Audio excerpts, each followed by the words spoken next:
From its name, you would think that a known item search would be simple. After all, the item is known to exist. For example, in an academic library, a user shows you a citation she found in a paper and she wants the source to take a closer look at it. In a public library, the user tells you he was just listening to NPR and heard about a new title he wants to read. In a school library, students show you a list of utopias their teacher gave them and ask you to help them find one so they can read it and write their book report.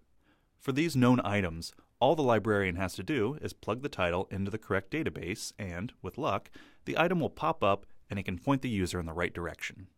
The reality is a bit more foggy. It'll take some keen detective work to navigate through the clouds and find the known items users want for a host of reasons. First, humans are rather notorious for their mediocre memories. We half remember things and sometimes add details that don't exist. Second, we might be relying on a recommendation from someone else and their information is wrong. This includes the citations printed in books and journal articles. Third, we could be helping out a friend and they just didn't give us enough information, or we didn't think to ask them for clarification. To help users find known items, you'll have to put on your detective hat from the moment you conduct a reference interview with the user. Asking the right question can jog the user's brain and point your investigation in the right direction. Let's take this question for example. My son is looking for a book. It's part of that Harry series. He says the next one is green. While the user probably feels she's given you plenty of information, really all you have to go on is Harry and series. Making assumptions may send you off after a red herring. Finding out the age of the child can narrow things down between Harry the dog and Harry the wizard, but a quick, do you remember anything else he may have said about the series, is crucial.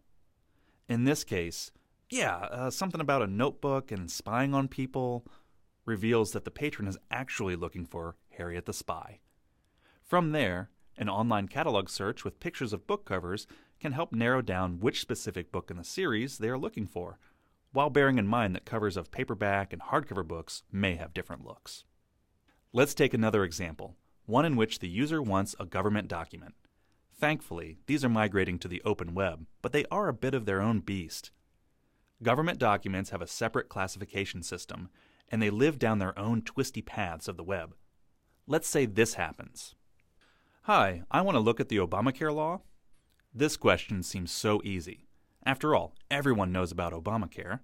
But you need to keep the inquiry going to narrow things down through the fog of all the information out on the open web. Ask the user if he's just interested in reading the text of the law, and if so, consult Wikipedia or the popular name tool on the House of Representatives website for the number of the statute. This number links you to the government publishing office where the goods are stashed.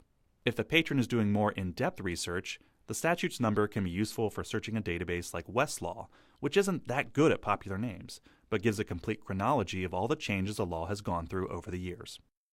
When you typecast the user's query as a known item, be skeptical about the user's confidence in the information he shares with you. Misinformation is a regrettable but realistic part of a detective's stock and trade. Let's say a scholar comes to you with a citation they're having trouble finding.